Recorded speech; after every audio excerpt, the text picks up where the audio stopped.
Era una noche fría de diciembre de 2024, en Ciudad de México. La lluvia golpeaba con fuerza las calles del barrio de Coyoacán, formando charcos que reflejaban las luces de los automóviles que pasaban a toda velocidad. En una esquina oscura, bajo el toldo deteriorado de una tienda cerrada, una mujer de 67 años temblaba de frío. Su nombre era Beatriz Morales. Tenía el cabello gris completamente empapado, pegado a su rostro arrugado. Sus manos artríticas, hinchadas y enrojecidas por el frío, sostenían una bolsa de plástico rasgada que contenía todo lo que le quedaba en el mundo: una cobija vieja, una fotografía enmarcada de sus 3 hijos y un documento legal manchado de humedad. Beatriz miraba fijamente esa fotografía. En ella aparecían sus 3 hijos sonrientes: Roberto, de 42 años, el mayor, Sandra, de 39, y Miguel, el menor, de 36. La foto había sido tomada apenas 2 años atrás, durante la Navidad de 2022, en la sala de su casa. Su hermosa casa de 2 pisos en la colonia del Valle, con jardín frontal lleno de rosas que ella misma cultivaba, 3 recámaras amplias y una cocina donde había preparado miles de comidas para su familia durante décadas. La misma casa donde había criado a sus hijos sola, después de que su esposo muriera en un accidente automovilístico en 1998. La misma casa que ahora ya no era suya. ¿Por qué?, susurró Beatriz al vacío, con la voz quebrada por el llanto y el frío. ¿Por qué me hicieron esto? Un hombre que pasaba corriendo bajo la lluvia se detuvo un momento. Miró a Beatriz con una mezcla de lástima y incomodidad. ¿Se encuentra bien, señora?, preguntó el hombre, acercándose un poco. Estoy bien, respondió Beatriz, intentando sonreír a pesar de las lágrimas, solo esperando a que pase la lluvia. ¿Tiene dónde quedarse?, preguntó el hombre, sacando su paraguas. Beatriz negó con la cabeza lentamente. No tengo a dónde ir, dijo ella con voz apenas audible. Mis hijos, ellos... No pudo terminar la frase. El hombre, visiblemente conmovido, sacó su billetera y le entregó 200 pesos. Tome esto, busque un refugio o un hotel barato. Nadie debería estar en la calle con este clima, dijo el hombre con genuina preocupación. Gracias, hijo, que Dios te bendiga, respondió Beatriz, tomando el dinero con manos temblorosas. El hombre se alejó rápidamente bajo la lluvia, y Beatriz volvió a mirar la fotografía de sus hijos. En ese momento, sosteniendo esa imagen de tiempos más felices, lloró como no había llorado en años, porque esta no era la historia de una madre que simplemente había perdido su casa. Esta era la historia de la traición más cruel que una madre puede sufrir. La traición de aquellos a quienes dio la vida, a quienes sacrificó todo, y quienes le pagaron con la ingratitud más despiadada que puedas imaginar.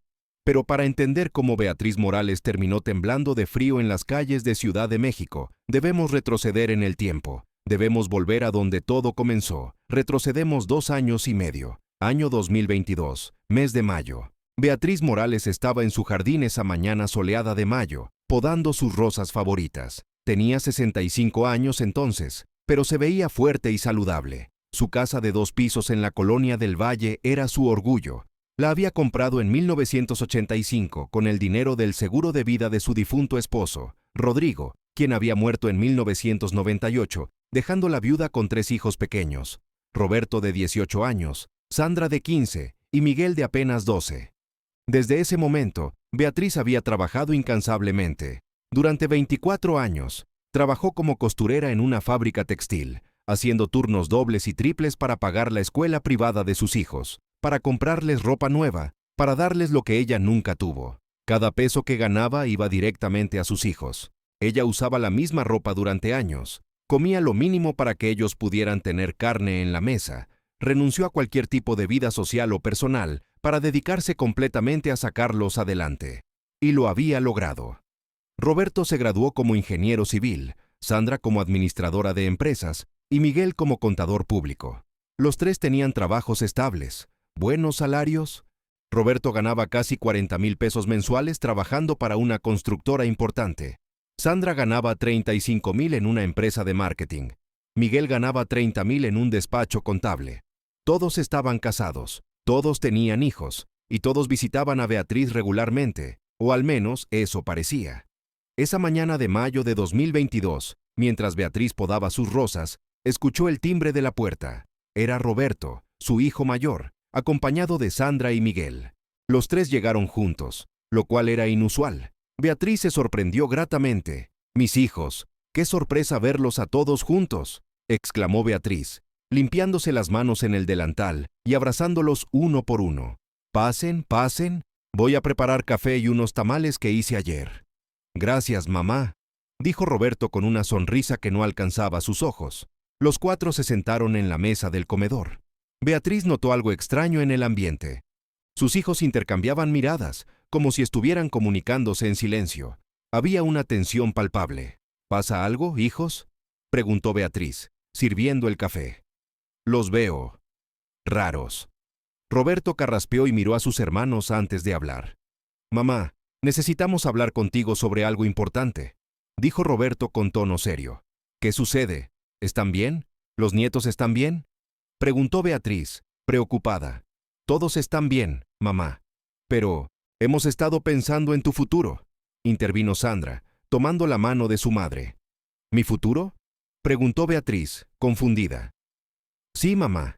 Tienes 65 años. Ya trabajaste toda tu vida. Ya es hora de que descanses», explicó Miguel con voz suave. «Pero yo me siento bien. Todavía puedo cuidar mi casa, mi jardín», respondió Beatriz, sin entender a dónde iba la conversación. «Mamá, escúchanos», interrumpió Roberto, sacando unos papeles de su portafolio. «Hemos hablado entre nosotros y queremos proponerte algo que te beneficiará a ti y nos dará tranquilidad a nosotros». Beatriz miró los documentos con desconfianza. «¿Qué es eso?», preguntó ella, frunciendo el ceño. «Son documentos legales, mamá. Queremos que nos heredes la casa ahora, en vida», dijo Sandra con una sonrisa que intentaba parecer reconfortante. Beatriz sintió como si le hubieran arrojado agua helada encima. «¿Heredarles la casa? ¿Ahora? ¿Por qué?», preguntó Beatriz, con la voz temblorosa. «Mamá, piénsalo. Si algo te llegara a pasar, el proceso de herencia es complicado, caro, tardado. Hay que pagar impuestos enormes. Podríamos perder la casa», explicó Roberto con tono aparentemente razonable. «Si nos la heredas ahora, evitamos todo eso.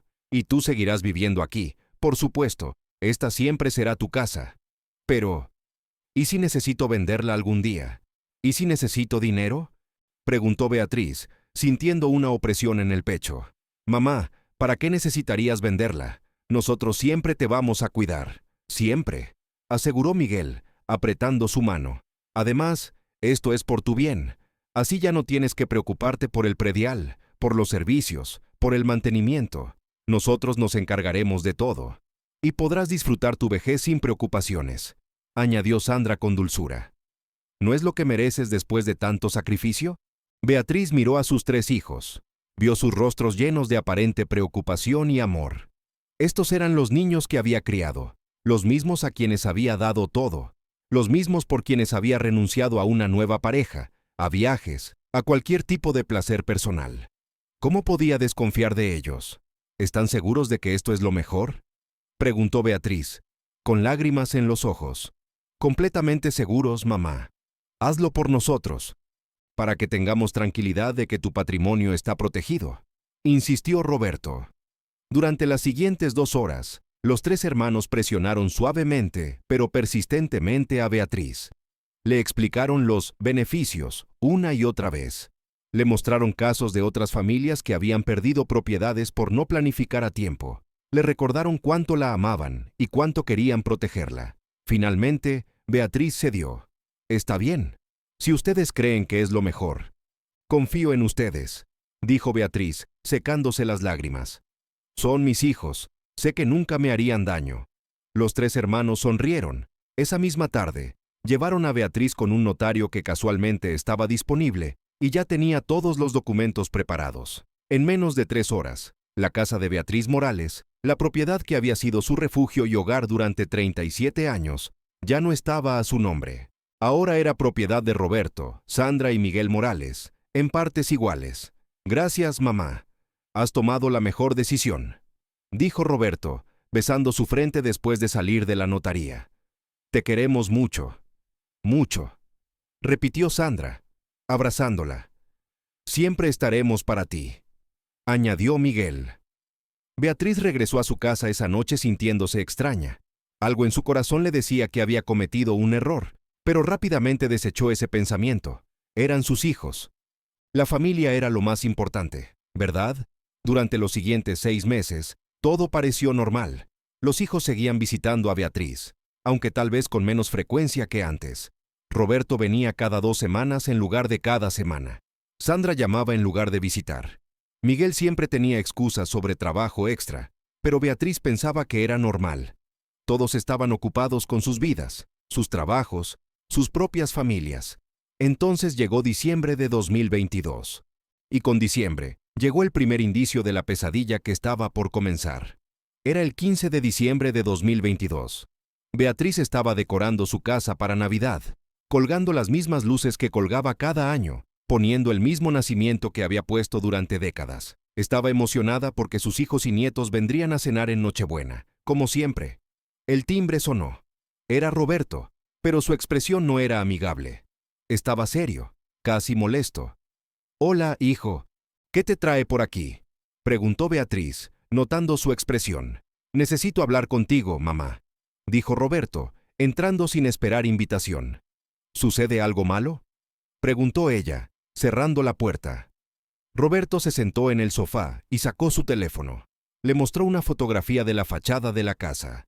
«Mamá, ¿por qué no has pintado la casa? Míralas, las paredes están descascaradas», dijo Roberto con tono de reproche. Beatriz parpadeó, confundida. «Hijo, la pintura cuesta dinero. Necesitaría al menos 15,000 pesos para pintarla bien. Con mi pensión apenas me alcanza para comer y pagar los servicios básicos», explicó Beatriz.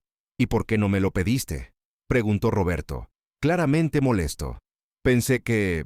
bueno, dijiste que ustedes se encargarían del mantenimiento», respondió Beatriz tímidamente.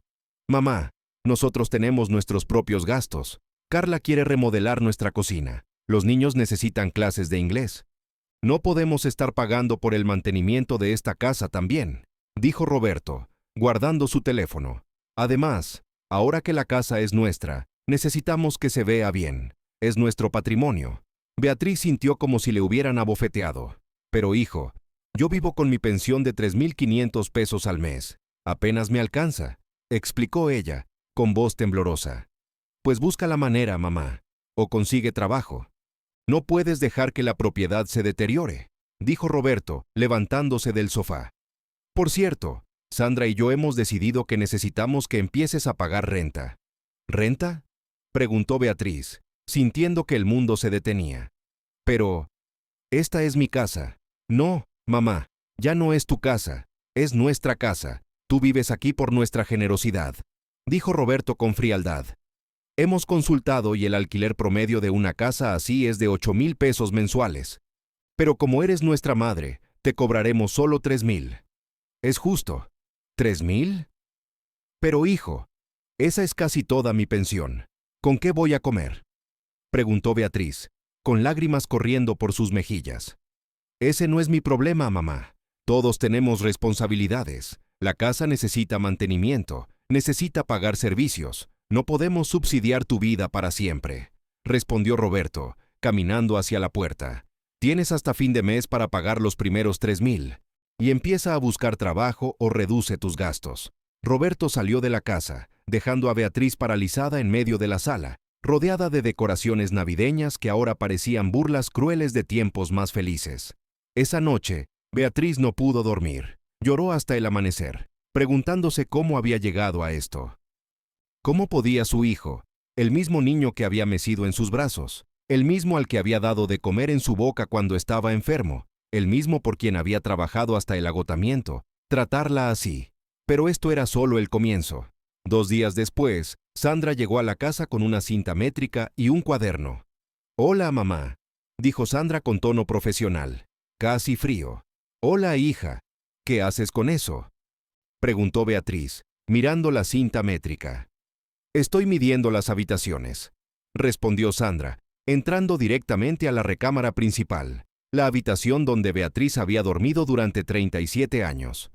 «¿Por qué?», preguntó Beatriz, siguiéndola. «Porque esta es la mejor habitación. Tiene baño privado, el closet más grande, vista al jardín. explicó Sandra, escribiendo medidas en su cuaderno. Daniel y yo estamos pensando mudarnos aquí. ¿Mudarse? ¿Aquí? ¿A mi casa? Preguntó Beatriz, incrédula. A nuestra casa, mamá. Ya no es tu casa, corrigió Sandra con dureza. Y sí, estamos pensando mudarnos. Nuestra renta es muy cara. Aquí no pagamos renta. Pero, ¿dónde voy a dormir yo?, preguntó Beatriz, sintiendo pánico. Hay otras 2 habitaciones. Puedes quedarte en la más pequeña, respondió Sandra, sin siquiera mirarla. La mediana se la daremos a los niños. Sandra, por favor. Esta ha sido mi habitación desde que tu padre murió. Aquí guardo todos mis recuerdos, mi ropa, mis cosas, suplicó Beatriz. Mamá, no seas dramática, es solo un cuarto. Además, nosotros somos los dueños, podemos decidir quién duerme dónde, dijo Sandra, saliendo de la habitación y midiendo la siguiente. Por cierto, vamos a necesitar que retires todas tus cosas del cuarto grande para el fin de semana. Empezamos a mudarnos el lunes. Beatriz se sentó en su cama, la misma donde había dormido con su esposo Rodrigo, donde había llorado su muerte, donde había soñado con el futuro de sus hijos. Y ahora esos mismos hijos la estaban echando de su propio cuarto. Una semana después, Beatriz estaba en la habitación más pequeña de la casa, un cuarto de apenas 3 metros por 3 metros, con un solo closet diminuto y sin baño privado. Todas sus pertenencias estaban apretujadas en ese espacio minúsculo. Sandra, Daniel y sus 2 hijos ocupaban ahora la habitación principal. Y lo peor de todo, trataban la casa como si Beatriz fuera una intrusa, una inquilina molesta. Mamá, ¿puedes bajar el volumen de la televisión? Los niños están haciendo tarea, le gritaba Sandra desde su habitación. Mamá, dejaste platos sucios en el fregadero. Esto no es un hotel, le reclamaba Daniel, el esposo de Sandra. Abuela, ¿puedes salir del baño? Necesito bañarme para la escuela, le decían sus nietos, golpeando la puerta con impaciencia. Beatriz se sentía como una extraña en lo que había sido su hogar durante 37 años, pero aún faltaba lo peor. En enero de 2023, Miguel llegó con su esposa Patricia y sus 3 hijos. Mamá, necesitamos la habitación mediana, anunció Miguel sin preámbulos. ¿La habitación mediana? Pero ahí están mis muebles viejos, mis cajas de recuerdos, dijo Beatriz. Pues sácalos, los vas a tener que tirar de todas formas. No hay espacio para guardar basura, respondió Patricia con desprecio. Nosotros nos mudamos mañana. ¿Mudarse? ¿También ustedes?, preguntó Beatriz, sintiendo que estaba en una pesadilla. Claro, es nuestra casa también, y nuestra renta está carísima. ¿Por qué pagar renta cuando tenemos una propiedad?, explicó Miguel con lógica cruel. Al día siguiente, Miguel, Patricia y sus 3 hijos se mudaron a la habitación mediana. Los muebles antiguos de Beatriz, que había comprado con Rodrigo en los años 80, fueron arrojados a la basura. Sus cajas de fotografías y recuerdos fueron tiradas en el pequeño cuarto donde ahora vivía Beatriz, apiladas hasta el techo. Ahora la casa estaba completamente llena. 8 adultos y 5 niños viviendo en una casa de 3 habitaciones. Y todos trataban a Beatriz como si fuera una carga, un estorbo, algo que había que tolerar.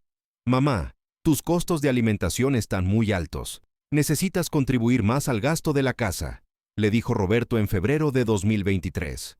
Pero hijo, yo apenas como. Tomo café en la mañana y como una vez al día, explicó Beatriz.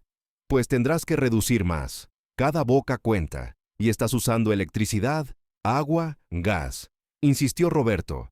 Vamos a aumentar tu renta a 5,000 pesos mensuales. Pero mi pensión es de 3,500, exclamó Beatriz, desesperada. Entonces busca trabajo, o vende tus cosas. No es nuestro problema, respondió Roberto con indiferencia. Beatriz comenzó a vender sus pertenencias.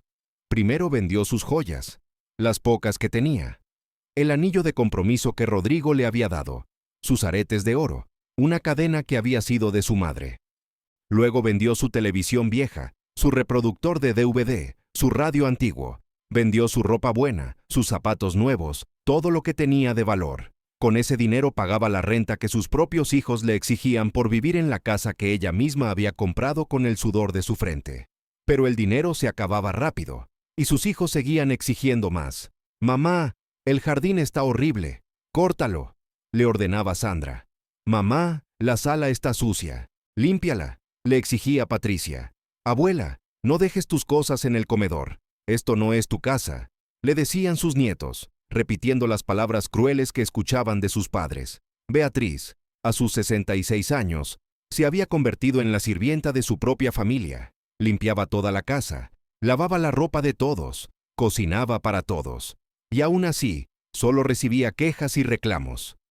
En abril de 2023, Beatriz se enfermó.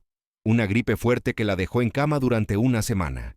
Tenía fiebre alta, tos severa, dolor de cuerpo. Mamá, necesito que te levantes y hagas la comida.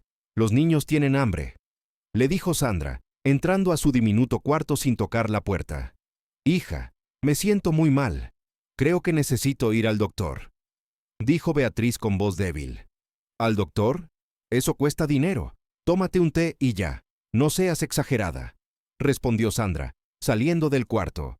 Beatriz pasó esa semana sola en su cuarto, con fiebre de casi 40 grados, sin que ninguno de sus hijos la llevara al doctor o siquiera le preguntara cómo se sentía. Tuvo que arrastrarse hasta la cocina para prepararse té y sopa cuando tenía un poco de fuerza. Cuando finalmente se recuperó, 2 semanas después, encontró una nota en su puerta. Mamá, no pagaste la renta de este mes. Son 5,000 pesos, más 500 de penalización por pago tardío. Total, 5,500 pesos. Esperamos el pago antes del viernes o tendremos que tomar medidas. Roberto, Sandra y Miguel Beatriz leyó esa nota una y otra vez, sentada en el piso de su minúsculo cuarto, y lloró hasta que no le quedaron más lágrimas. Sus propios hijos, los mismos bebés que había amamantado, le estaban cobrando penalizaciones por haber estado enferma. ¿Cómo había llegado a esto? Durante los siguientes meses, la situación empeoró aún más. Los hijos comenzaron a traer amigos a la casa, haciendo fiestas los fines de semana, llenando la casa de desconocidos que miraban a Beatriz con lástima o desprecio. Mira, esa es la mamá, escuchó Beatriz que alguien susurraba durante una fiesta en julio de 2023. Les heredó la casa, y ahora vive en el cuartito del fondo. Pobre señora. Beatriz salía cada vez menos de su habitación, no porque no quisiera, sino porque se sentía humillada constantemente. Cada vez que salía, alguien le pedía que limpiara algo, que hiciera algo, que se moviera porque estorbaba. En agosto de 2023, Roberto convocó a una reunión familiar en la sala. Los 3 hermanos estaban presentes, junto con sus esposos. Beatriz fue convocada como si fuera una empleada ante sus jefes. Mamá, hemos estado pensando y creemos que sería mejor si te mudaras a otro lado, anunció Roberto con tono formal, como si estuviera despidiendo a un empleado. ¿Mudarme? ¿A dónde? Esta es mi casa, respondió Beatriz, sintiendo pánico. No sé con mamá. Esta es nuestra casa, y está muy llena. Los niños necesitan espacio. Patricia está embarazada otra vez. Necesitamos más habitaciones, explicó Miguel. Hemos investigado y hay asilos de gobierno muy buenos. Hasta tienen jardines, añadió Sandra con una sonrisa falsa. ¿Asilos? ¿Quieren meterme a un asilo?, preguntó Beatriz, con la voz quebrándose. Bueno, es que, mamá, ya estás vieja, necesitas cuidados especiales. Y nosotros no podemos dártelos, dijo Roberto, evitando su mirada. Yo no necesito cuidados especiales. Estoy bien. Solo necesito un lugar donde vivir. Mi casa. La casa que yo compré, dijo Beatriz, levantándose del sofá con furia. La casa que ustedes me quitaron con engaños. ¿Engaños?, preguntó Sandra, ofendida. Tú firmaste voluntariamente los documentos. Porque ustedes me dijeron que seguiría siendo mi casa, que solo era un trámite legal. Me mintieron, gritó Beatriz, con lágrimas de rabia corriendo por sus mejillas. Cálmate, mamá. No queremos que te dé algo por estar gritando así, dijo Miguel con falsa preocupación. No, no voy a calmarme. Esta es mi casa. Yo trabajé 37 años para comprarla. Me rompí la espalda cosiendo día y noche para darles de comer. Renuncié a todo por ustedes, gritaba Beatriz, temblando de emoción. Mamá, precisamente por eso te estamos ofreciendo el asilo, para que descanses, respondió Roberto con voz monótona. No quiero ir a un asilo, quiero quedarme en mi casa, suplicó Beatriz. Los 3 hermanos se miraron entre sí. Roberto suspiró. Está bien, mamá, puedes quedarte, pero la renta sube a 7,000 pesos mensuales, y si no la pagas, tendremos que tomar medidas legales, dijo Roberto, levantándose. ¿Medidas legales? ¿Contra tu propia madre?, preguntó Beatriz, incrédula.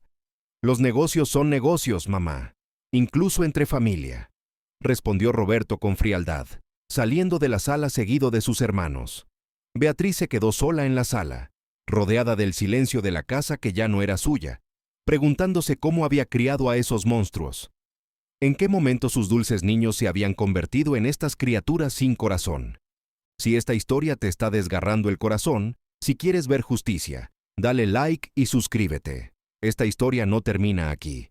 Beatriz va a hacer que sus hijos paguen. Y comenta, ¿de qué ciudad y país nos ves? Ahora sigamos. Los meses siguientes fueron un infierno para Beatriz. Septiembre de 2023 llegó con más humillaciones. Patricia, embarazada, comenzó a quejarse de que Beatriz olía mal y que su presencia le daba náuseas. Miguel, dile a tu madre que se bañe más seguido.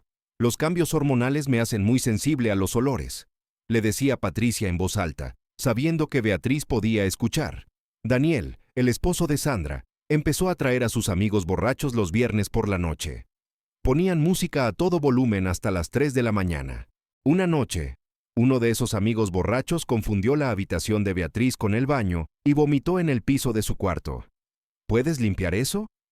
Fue tu culpa por no poner un letrero en la puerta, le dijo Daniel con descaro cuando Beatriz se quejó. Los nietos de Beatriz, que antes la adoraban, ahora la trataban con el mismo desprecio que sus padres. Habían aprendido bien la lección. Abuela, muévete, estás bloqueando el televisor, le decía Sofía, la nieta de 13 años. Abuela, ¿por qué siempre estás aquí? ¿No tienes amigos?, le preguntaba Mateo, el nieto de 10 años. Pero lo que más dolía a Beatriz era ver cómo sus hijos y sus parejas gastaban dinero en lujos mientras le exigían a ella pagar renta con su miserable pensión. Roberto se compró un auto nuevo, un Mazda CX-5 del año, que costaba casi 500,000 pesos. Sandra se hacía tratamientos de belleza cada mes que costaban 5,000 pesos cada uno. Miguel y Patricia salían a cenar a restaurantes caros cada fin de semana. Mientras tanto, Beatriz comía una vez al día. Usaba la misma ropa gastada durante semanas y apenas tenía para comprar sus medicamentos para la presión arterial. En octubre de 2023, Beatriz no pudo pagar la renta. Había vendido todo lo que tenía de valor. Su pensión apenas le alcanzaba para comer. Estaba en una situación desesperada. Roberto llegó el día 5 del mes, esperando el pago. ¿Dónde está la renta, mamá?, preguntó Roberto con tono amenazante. Hijo, no tengo. He vendido todo. No me queda nada, dijo Beatriz, con voz temblorosa. ¿Nada? ¿Y qué esperas que hagamos? ¿Te dejamos vivir gratis?, preguntó Roberto con sarcasmo. Hijo, soy tu madre. Durante 18 años te di de comer, te vestí, pagué tu escuela. ¿No vale eso algo?, suplicó Beatriz. Eso fue tu obligación como madre. Nosotros no te pedimos que nos trajeras al mundo, respondió Roberto con crueldad. Tienes una semana para conseguir el dinero, o iniciamos proceso de desalojo. ¿Desalojo? ¿Me vas a desalojar?, preguntó Beatriz, sintiendo que el corazón se le partía. Es un proceso legal. No puedes vivir en una propiedad sin pagar, aunque seas nuestra madre, explicó Roberto como si fuera lo más normal del mundo. Beatriz pasó esa semana en un estado de shock. Caminaba por la casa como un fantasma, mirando cada rincón, cada objeto, recordando los años felices cuando Rodrigo estaba vivo, cuando sus hijos eran pequeños y la amaban, cuando esta casa realmente era un hogar y no una prisión. El día 12 de octubre de 2023, a las 10 de la mañana, tocaron a la puerta. Era un oficial judicial acompañado de un abogado. ¿Beatriz Morales Hernández?, preguntó el oficial. Sí, soy yo, respondió Beatriz con voz apenas audible. Tengo una orden de desalojo. Los propietarios de esta vivienda, Roberto, Sandra y Miguel Morales, han iniciado un proceso legal contra usted por falta de pago de renta, explicó el oficial, entregándole unos documentos. Beatriz leyó los documentos con manos temblorosas. Allí estaban los nombres de sus 3 hijos, demandándola legalmente, acusándola de ocupación ilegal de su propia casa. Tiene 72 horas para desalojar la propiedad, Si no lo hace voluntariamente, procederemos al desalojo forzoso, informó el oficial. Beatriz miró a Roberto, que estaba parado en la puerta de su habitación con los brazos cruzados, observando la escena con expresión fría. «Hijo, ¿de verdad vas a hacer esto?», preguntó Beatriz, con lágrimas corriendo por sus mejillas. «Es lo que hay, o es mamá. Los negocios son los negocios», respondió Roberto, entrando a su habitación y cerrando la puerta. Durante las siguientes 72 horas, Beatriz intentó contactar a todos sus familiares. Llamó a sus primos, a las pocas amigas que le quedaban, a conocidos de la iglesia. Nadie podía recibirla. Todos tenían excusas: casas pequeñas, familias numerosas, problemas económicos. Beatriz intentó hablar con sus hijos una última vez. «Hijos, por favor, no tengo a dónde ir. Déjenme quedarme aunque sea en el cuarto pequeño. No les estorbo. Puedo seguir limpiando, cocinando», suplicó Beatriz en una escena desgarradora, arrodillada frente a sus 3 hijos en la sala. Los 3 la miraron sin emoción alguna. «Mamá, esto es patético. Levántate», dijo Sandra con disgusto. «Ya tomamos una decisión. Es final», añadió Miguel. «El oficial viene mañana. Espero que tengas tus cosas listas», dijo Roberto, subiendo las escaleras. Esa noche, la última noche de Beatriz en su casa, no durmió. Se quedó despierta mirando las paredes de ese cuarto minúsculo que había sido su prisión durante los últimos meses. Recordó cada momento de su vida en esa casa. Recordó cuando llegó allí por primera vez en 1985, embarazada de 8 meses de Miguel, con Rodrigo cargando las cajas y bromeando sobre ser dueños de casa, por primera vez. Recordó las Navidades, los cumpleaños, las tardes de domingo viendo películas en el sofá con sus hijos pequeños acurrucados junto a ella. Recordó cuando Sandra dio sus primeros pasos en el jardín, cuando Roberto graduó de la preparatoria, cuando Miguel trajo a su primera novia a cenar. Recordó todo el amor que había dado en esa casa, y ahora ese mismo amor la estaba echando a la calle. Al día siguiente, 15 de octubre de 2023, a las 9 de la mañana, el oficial judicial regresó con 2 policías. «Es hora, señora», dijo el oficial con tono amable pero firme. Beatriz solo tenía una maleta pequeña con lo poco que le quedaba, 3 cambios de ropa, la fotografía enmarcada de sus hijos, su credencial de elector, su acta de nacimiento y el título de propiedad original de la casa, ahora obsoleto. Salió de la casa caminando lentamente, mirando cada detalle por última vez. Sus 3 hijos estaban allí, observando desde la ventana de la sala, sin una pizca de remordimiento en sus rostros. Sus nueras y sus nietos también miraban, algunos con lástima, otros con indiferencia. Beatriz se detuvo en el jardín, frente a las rosas que ella misma había plantado hacía 20 años. «Cuiden las rosas», dijo Beatriz en voz baja, sabiendo que nadie la escuchaba. «Les gustan mucha agua pero no soportan el sol directo de la tarde». Luego caminó hacia la calle, arrastrando su maleta, con 66 años cumplidos, sin dinero, sin casa, sin familia. Una vecina, la señora Carmen, que había sido amiga de Beatriz durante años, salió corriendo de su casa. «Beatriz, ¿a dónde vas? ¿Qué pasó?», preguntó Carmen, horrorizada.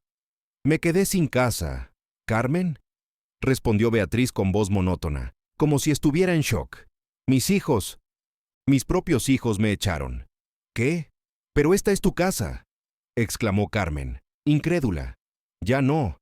Se la heredé en vida y ahora ellos son los dueños, y decidieron que ya no me quieren aquí», explicó Beatriz, secándose las lágrimas. «Dios mío, ven, quédate en mi casa unos días», ofreció Carmen. «No puedo, Carmen. Vives con tu hijo y tu nuera. No quiero ser una carga para nadie más», respondió Beatriz. «Pero, ¿a dónde vas a ir?», preguntó Carmen, desesperada. «No lo sé. Caminaré hasta que encuentre algo», dijo Beatriz, alejándose lentamente. Carmen se quedó parada en la calle, mirando a su amiga alejarse, sin poder creer lo que acababa de presenciar. Luego miró hacia la casa de Beatriz y vio a Roberto cerrando las cortinas, ocultando la escena como si nada hubiera pasado. Beatriz caminó durante horas ese día. Fue al desarrollo integral de la familia, DIF, buscando ayuda, pero le dijeron que los espacios en los albergues estaban llenos y que su caso debía ser evaluado, lo que tomaría semanas. Fue a la iglesia donde había asistido durante 30 años, pero el padre le dijo que no tenían fondos para ayudar con vivienda. Fue a organizaciones de ayuda social, pero todas tenían listas de espera enormes. Al caer la noche, Beatriz se encontró en un parque cerca de la colonia Roma. Se sentó en una banca, abrazando su maleta, sin saber qué hacer. La temperatura bajaba rápidamente. Beatriz solo tenía un suéter delgado. «Señora, ¿está bien?», preguntó una mujer joven que pasaba por allí. «Sí, solo descansando», mintió Beatriz. «Está haciendo frío. Debería ir a su casa», dijo la mujer con preocupación. «Sí, en un momento», respondió Beatriz, sin atreverse a decir que ya no tenía casa. Esa noche, Beatriz durmió en esa banca del parque, tapándose con su ropa como podía, despertándose cada hora por el frío y el miedo. A su alrededor, escuchaba los sonidos de la ciudad de noche, coches pasando, sirenas a lo lejos, gente caminando. Pero ella estaba completamente sola. Los siguientes días fueron una espiral descendente. Beatriz intentaba mantenerse limpia y presentable, lavándose en baños públicos. Comía lo mínimo posible con el poco dinero que le quedaba. Un pan dulce por la mañana, un tamal por la tarde. Caminaba por las calles durante el día, buscando refugio donde pudiera por las noches. En una semana, había perdido varios kilos. Su ropa colgaba de su cuerpo cada vez más delgado. Sus manos temblaban constantemente, no solo por el frío, sino por la desnutrición y el trauma emocional. Y así llegamos de vuelta al presente, a esa noche fría y lluviosa de diciembre de 2024, donde comenzó esta historia. Beatriz temblando bajo el toldo de una tienda cerrada, sosteniendo la fotografía de sus hijos, preguntándose cómo había llegado a esto. Pero lo que Beatriz no sabía es que mientras ella sufría en las calles, alguien estaba observando, alguien que estaba a punto de cambiar toda su historia. La señora Carmen, la vecina de Beatriz, no había podido olvidar lo que vio ese día de octubre cuando echaron a su amiga a la calle. Durante semanas, Carmen había intentado contactar a Beatriz sin éxito. Había preguntado en refugios, en albergues, en el DAIF. Nadie sabía nada. Hasta que una tarde de noviembre de 2024, Carmen estaba comprando en un mercado cerca de la Roma cuando vio a una mujer sentada en el piso, pidiendo limosna. Esa mujer estaba sucia, demacrada, con el cabello enmarañado. Carmen pasó de largo, pero algo la hizo voltear. Esa mujer tenía los mismos ojos que... «¿Beatriz?», preguntó Carmen, acercándose lentamente. La mujer levantó la vista. Era Beatriz, pero apenas reconocible. Había perdido al menos 15 kilos. Su rostro estaba hundido, sus ojos apagados. «¿Carmen?», susurró Beatriz con voz ronca. Carmen se arrodilló junto a ella, sin importarle ensuciarse. «Dios mío, Beatriz, ¿qué te ha pasado?», preguntó Carmen, con lágrimas en los ojos. «Yo no tenía a dónde ir», respondió Beatriz, comenzando a llorar. Carmen ayudó a Beatriz a levantarse y, a pesar de las protestas de Beatriz, la llevó directamente a su casa. La ayudó a bañarse, le dio ropa limpia, le preparó comida caliente. Y mientras Beatriz comía con desesperación, devorando el caldo de pollo como si no hubiera comido en días, porque realmente no lo había hecho, Carmen tomó una decisión. «Beatriz, lo que te hicieron tus hijos es un crimen, no solo moralmente, sino legalmente», dijo Carmen con determinación. «Mi sobrino es abogado. Mañana vamos a verlo». «No, Carmen, no tengo dinero para abogados», respondió Beatriz, derrotada. «No te preocupes por eso.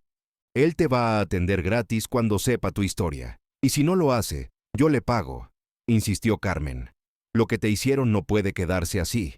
Al día siguiente, Carmen llevó a Beatriz con su sobrino, Lic, Javier Sánchez, un abogado especializado en derecho familiar.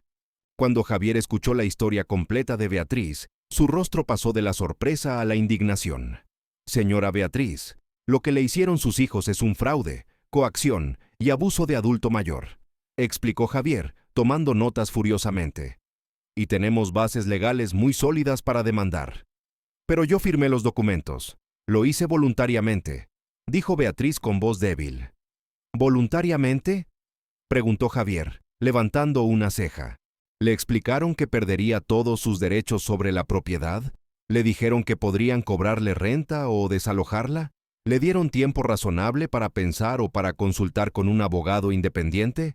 Beatriz negó con la cabeza. «No, me dijeron que era solo un trámite, que seguiría siendo mi casa, que ellos se encargarían de todo. Me presionaron durante horas hasta que firmé, explicó Beatriz. Eso es coacción. Ese contrato puede ser anulado, dijo Javier con una sonrisa. Y además, lo que le hicieron después, cobrarle renta, desalojarla, dejarla en situación de calle, eso constituye abuso de adulto mayor, que en México es un delito federal con penas de prisión. Beatriz sintió, por primera vez en más de un año, una chispa de esperanza. ¿De verdad puedo recuperar mi casa?, preguntó ella, con lágrimas de esperanza esta vez. No solo puede recuperar su casa, señora Beatriz. Sus hijos van a pagar por lo que le hicieron, respondió Javier con determinación. Y voy a hacer que esto se haga público, que todo México sepa lo que hicieron estos desgraciados. En las siguientes semanas, Javier trabajó incansablemente en el caso. Presentó una demanda de nulidad del contrato por vicio del consentimiento, una demanda penal por abuso de adulto mayor, y contactó a medios de comunicación locales para dar a conocer el caso. Mientras tanto, Carmen insistió en que Beatriz se quedara en su casa. Le dio una habitación, ropa, comida. Poco a poco, Beatriz empezó a recuperar peso y fuerza, pero sobre todo, empezó a recuperar su dignidad y su voluntad de luchar. Si esta historia te está partiendo el corazón, si ya quieres que Beatriz recupere su casa y sus hijos paguen, dale like y suscríbete al canal. Esta historia tiene un momento de justicia que te va a hacer llorar. Y déjanos en los comentarios de qué ciudad y país nos estás viendo. Ahora sigamos con esta historia desgarradora. En enero de 2024, el caso de Beatriz explotó en los medios. Un reportero de Imagen Televisión contactó a Javier después de escuchar sobre el caso y decidió hacer un reportaje completo.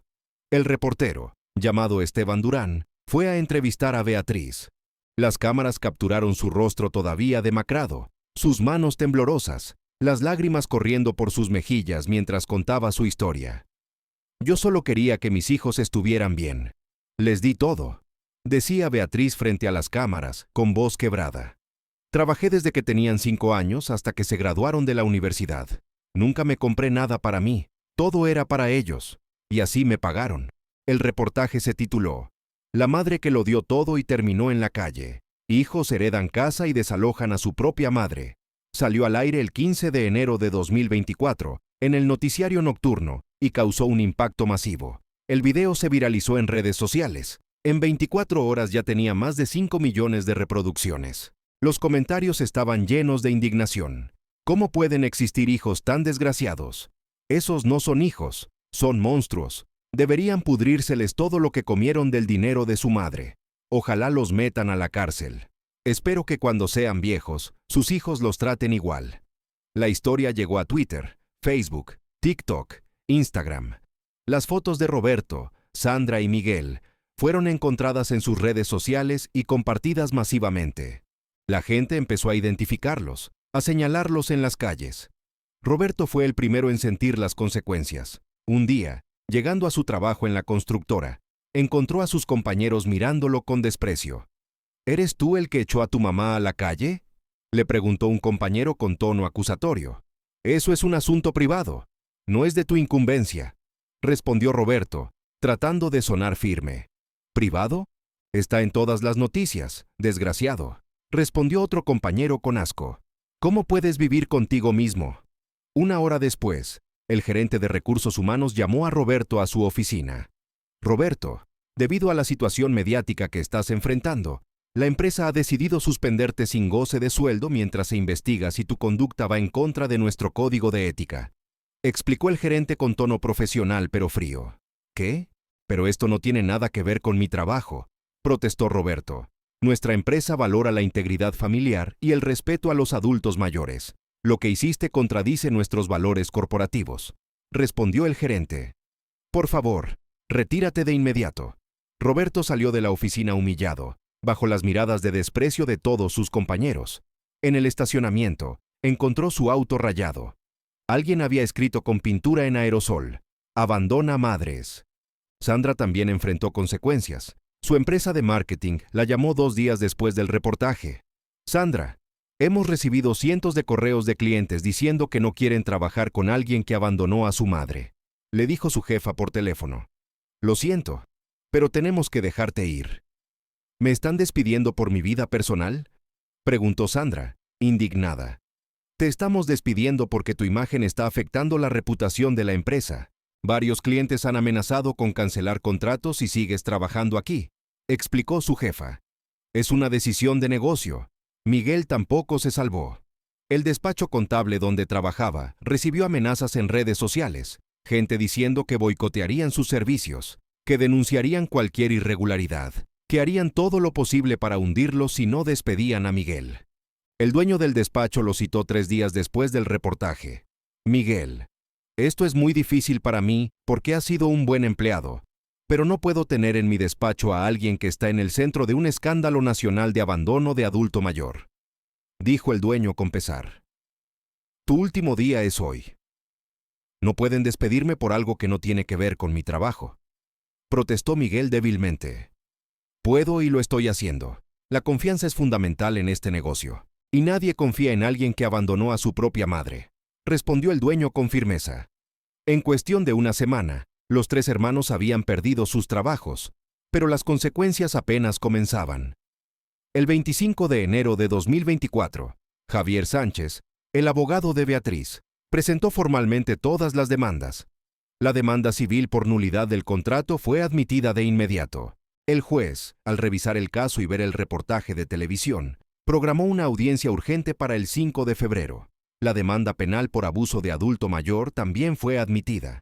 El Ministerio Público citó a Roberto, Sandra y Miguel para declarar el 8 de febrero. Pero antes de esas fechas legales, algo más pasó. El 30 de enero de 2024, un grupo de vecinos de la Colonia del Valle organizó una protesta frente a la casa que había sido de Beatriz. Más de 100 personas se reunieron con pancartas que decían: «Justicia para Beatriz. Hijos desalmados fuera del barrio. La casa es de la madre. Devuelvan la casa a los vecinos». Gritaban consignas, tomaban fotos, filmaban videos. Todo subía a redes sociales en tiempo real. Roberto, Sandra y Miguel estaban encerrados dentro de la casa, aterrorizados, viendo por las ventanas cerradas cómo la turba crecía. «Esto es tu culpa», le gritaba Sandra a Roberto. «Tú insististe en echarla, dijiste que no pasaría nada. Tú también estuviste de acuerdo», respondía Roberto. «No me eches toda la culpa. Cállense los dos», gritaba Miguel. «Necesitamos llamar a la policía». La policía llegó 30 minutos después y dispersó a los manifestantes, pero el daño ya estaba hecho. Las imágenes de la protesta se volvieron virales. La presión social sobre los 3 hermanos era insoportable. Llegó el 5 de febrero de 2024, día de la audiencia civil. El juzgado estaba completamente lleno. Había reporteros, cámaras, activistas de derechos de adultos mayores y decenas de personas que simplemente querían ver el resultado del caso más mediático del momento. Beatriz llegó acompañada de Carmen y Javier.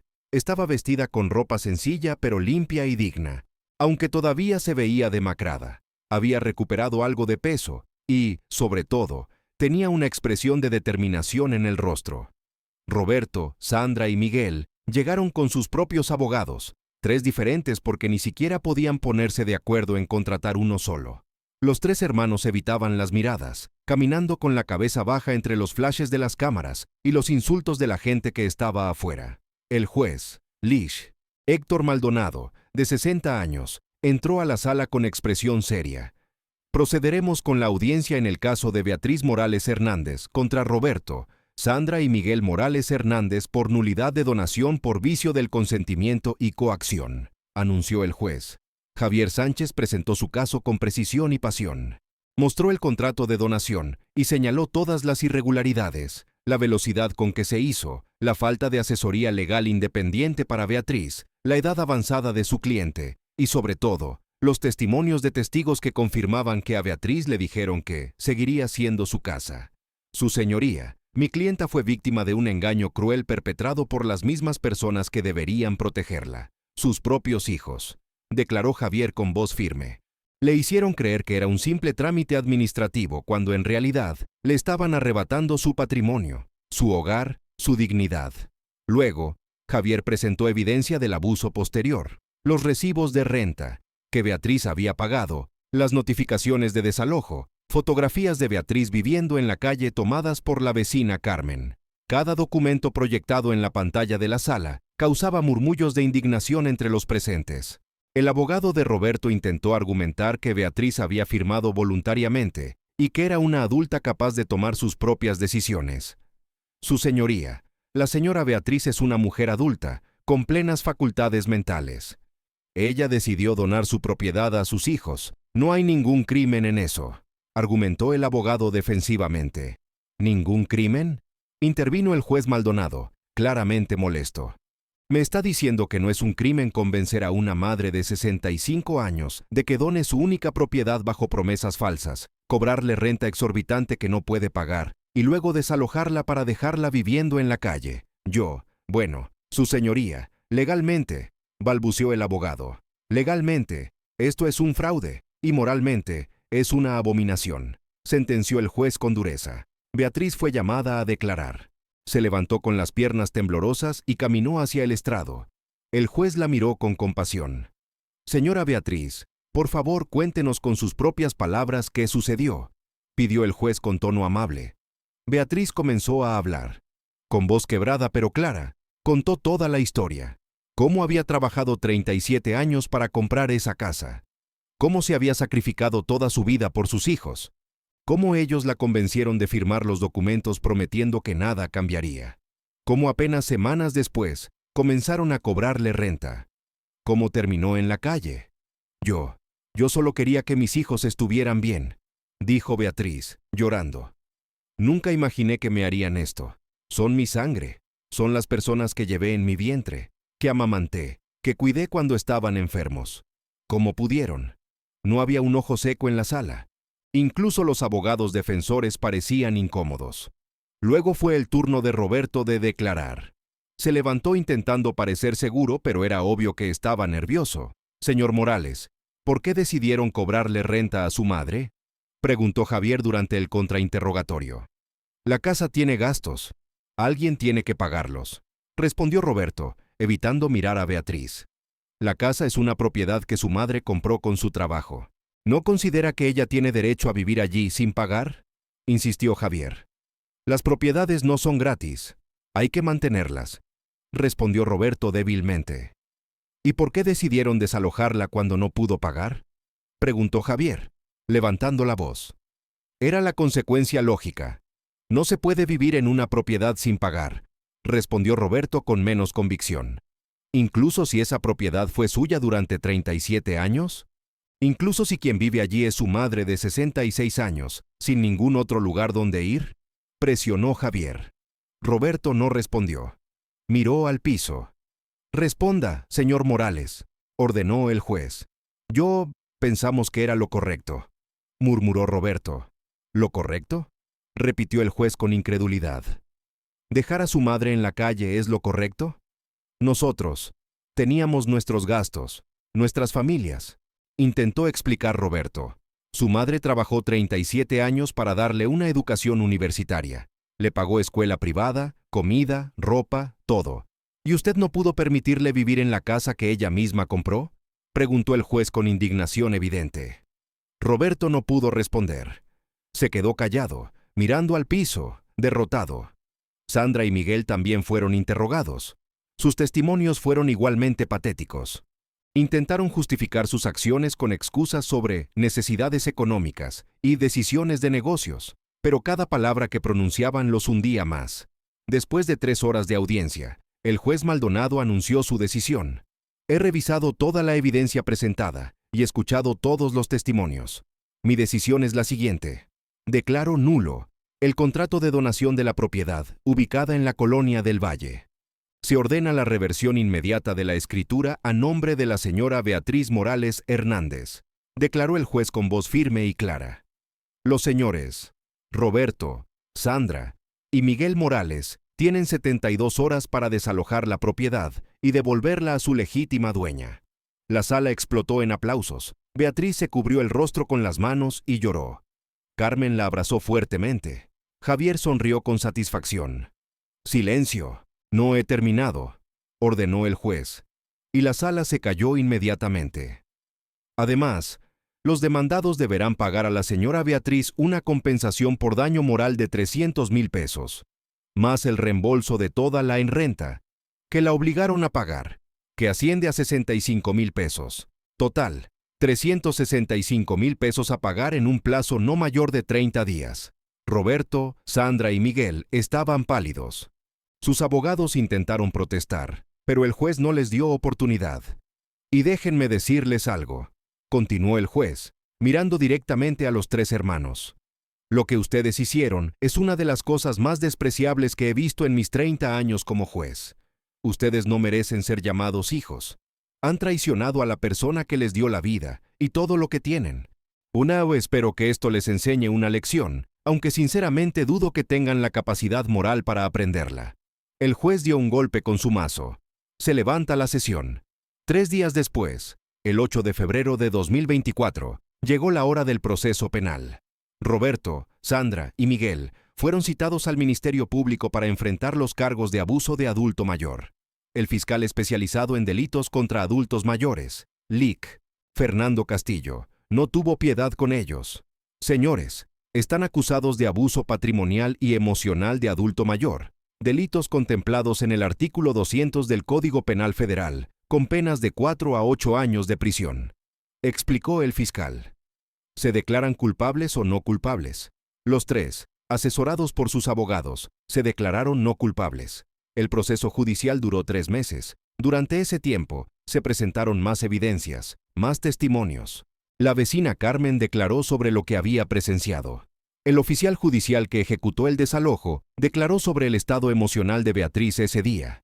Médicos forenses presentaron reportes sobre la desnutrición y el trauma psicológico que Beatriz había sufrido. El caso era tan sólido que los abogados defensores intentaron llegar a un acuerdo, pero el fiscal se negó. Este caso debe llegar hasta sus últimas consecuencias, declaró el fiscal. Necesitamos sentar un precedente de que el abuso de adultos mayores no será tolerado en este país. El 15 de mayo de 2024 llegó el día del veredicto. La sala estaba aún más llena que en la audiencia civil. Beatriz estaba presente, así como decenas de reporteros y activistas. El juez penal, LIC, Mario Gutiérrez, leyó el veredicto. En el caso del Ministerio Público contra Roberto, Sandra y Miguel Morales Hernández, este tribunal encuentra a los acusados culpables de abuso patrimonial y emocional de adulto mayor. Se les condena a cada uno a 6 años de prisión, pena que no es susceptible de suspensión condicional, dada la gravedad de los hechos. La sala estalló en aplausos nuevamente. Los tres hermanos se desplomaron en sus sillas, llorando. Sus esposas, presentes en la audiencia, también lloraban, pero de rabia y frustración. Además, continuó el juez, se ordena la inhabilitación de los sentenciados para ejercer la patria potestad sobre cualquier adulto mayor durante 15 años después de cumplir su condena, y se ordena tratamiento psicológico obligatorio. Roberto, Sandra y Miguel fueron arrestados inmediatamente después del veredicto. Fueron esposados y llevados fuera de la sala en medio de los flashes de las cámaras. Esa imagen, los tres hermanos esposados, con expresión derrotada, se convirtió en la portada de todos los periódicos al día siguiente. Los titulares eran implacables. 6 años de cárcel para hermanos que abandonaron a su madre. Justicia para Beatriz. Hijos irán a prisión por abuso de adulto mayor. El caso que indignó a México. Sentencian a hermanos que dejaron a su madre en la calle. Pero la historia no termina con la sentencia. Las consecuencias para Roberto, Sandra y Miguel fueron mucho más allá de la prisión. Carla, la esposa de Roberto, solicitó el divorcio un mes después de la sentencia. En el proceso, ella argumentó que la conducta de Roberto había destruido su reputación y la de sus hijos, y pidió la custodia completa de los menores. El juez se la otorgó. Daniel, el esposo de Sandra, hizo lo mismo. Él era un hombre de negocios que dependía de su buena imagen, y estar casado con alguien condenado por abuso de adulto mayor era inaceptable. También obtuvo la custodia de los hijos. Patricia, la esposa de Miguel, fue la única que se quedó con él, pero solo porque no tenía recursos económicos propios. Sin embargo, su relación quedó completamente destruida. Sus hijos la culpaban de no haber impedido lo que su padre le hizo a su abuela. Los tres hermanos perdieron todo. Sin trabajos, sin ahorros gastados en abogados, y ahora con deudas enormes por la compensación que debían pagar a su madre. El automóvil de Roberto fue embargado. Los muebles caros que Sandra había comprado fueron rematados. Las inversiones de Miguel fueron congeladas, y sus propios hijos, los nietos de Beatriz, Crecieron sabiendo que sus padres habían abandonado a su abuela. Ese estigma los perseguiría por siempre. Mientras tanto, Beatriz regresó a su casa el 10 de febrero de 2024, 3 días después del veredicto civil. Carmen la acompañó. Cuando Beatriz abrió la puerta con su propia llave, encontró la casa en un estado terrible. Los muebles estaban rotos, las paredes rayadas, el jardín completamente descuidado. Sus rosas, las que tanto amaba, estaban muertas. Beatriz caminó por cada habitación lentamente, tocando las paredes como si estuviera reconfirmando que realmente había vuelto a casa. «Está destruida», dijo Carmen con tristeza. «Se puede arreglar», respondió Beatriz con una sonrisa débil. «Lo importante es que es mía otra vez». En las siguientes semanas, con la ayuda de vecinos y voluntarios que se habían conmovido con su historia, Beatriz comenzó a restaurar su casa. El dinero de la compensación ayudó. La casa fue pintada, los jardines replantados, los daños reparados. 2 años después de la muerte de Gloria, Daniel tiene 47 años y dirige una de las fundaciones de apoyo a adultos mayores más importantes de México. Su hermosa casa de 2 pisos en la colonia del Valle es ahora un refugio temporal para personas mayores que han sido víctimas de abuso familiar. Beatriz vive allí, pero ya no sola. Vive rodeada de otras personas que, como ella, sufrieron el abandono y la traición de sus familias, pero que ahora han encontrado una nueva familia en ese refugio. ¿Sabe, señora Beatriz?, le dice Ana, una mujer de 73 años que llegó al refugio hace 6 meses. Usted me dio esperanza. Cuando vi su historia en las noticias, pensé que tal vez yo también podría salir de mi situación. Todas podemos salir, Ana. Solo necesitamos ayuda y justicia, responde Beatriz con una sonrisa. Beatriz nunca ha vuelto a ver a Roberto, Sandra o Miguel. Ellos intentaron contactarla desde la prisión, enviándole cartas pidiendo perdón, pero Beatriz nunca respondió. No por venganza, sino porque simplemente ya no eran parte de su vida. ¿Los extraña?, le preguntó un periodista durante una entrevista 2 años después del caso. «Extraño a los niños que fueron, no a los adultos en los que se convirtieron», respondió Beatriz con honestidad. «Los bebés que amamanté, los niños que abracé, esos sí los extraño. Pero esos murieron el día que decidieron echarme a la calle. ¿Podría perdonarlos algún día?», preguntó el periodista. «El perdón es para mí, no para ellos», explicó Beatriz. «Algún día, cuando esté lista, perdonaré para liberar mi corazón del dolor. Pero eso no significa que vayan a volver a formar parte de mi vida. Algunas traiciones son demasiado profundas». En 2025, Beatriz publicó un libro contando su historia. Se tituló «Mi casa, mi corazón, cómo perdí y recuperé todo». El libro se convirtió en un bestseller nacional. Las ganancias fueron destinadas íntegramente al refugio que ahora opera en su casa. Y la lección que esta historia nos deja es clara y simple. Valora a tus padres mientras los tienes. No esperes a que sea demasiado tarde para decirles cuánto los amas. No permitas que la codicia, el egoísmo o la ingratitud destruyan los lazos más importantes de tu vida. Porque algún día, tú también serás viejo. Algún día, tú también necesitarás ayuda. Y la manera en que trates a tus padres hoy es la manera en que tus hijos te tratarán mañana. Es una ley universal, un karma inevitable. Si tienes a tus padres vivos, llámales hoy. Diles que los amas, visítalos, pasa tiempo con ellos. No dejes que el trabajo, el dinero o cualquier otra excusa te robe los momentos preciosos que podrías estar creando con ellos. Y si tienes padres ancianos que necesitan ayuda, dásela sin esperar nada a cambio. No por obligación, sino por amor y gratitud. Porque ellos hicieron eso por ti cuando eras indefenso. Es hora de devolver ese amor. Y lo más importante, nunca, jamás, bajo ninguna circunstancia, abandones a quien te dio la vida. Porque esa traición no solo destruye a la víctima, destruye también tu propia alma. Roberto, Sandra y Miguel no solo perdieron su libertad y su patrimonio, perdieron su humanidad. Se convirtieron en advertencias vivientes de lo que sucede cuando el corazón humano se vuelve completamente negro. Dale like si esta historia te tocó el corazón. Suscríbete para más historias que nos hacen mejores personas. Y comparte para que otros aprendan esta lección antes de que sea demasiado tarde.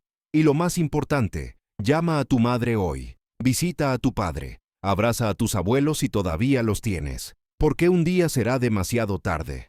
No dejes que ese día llegue con arrepentimientos.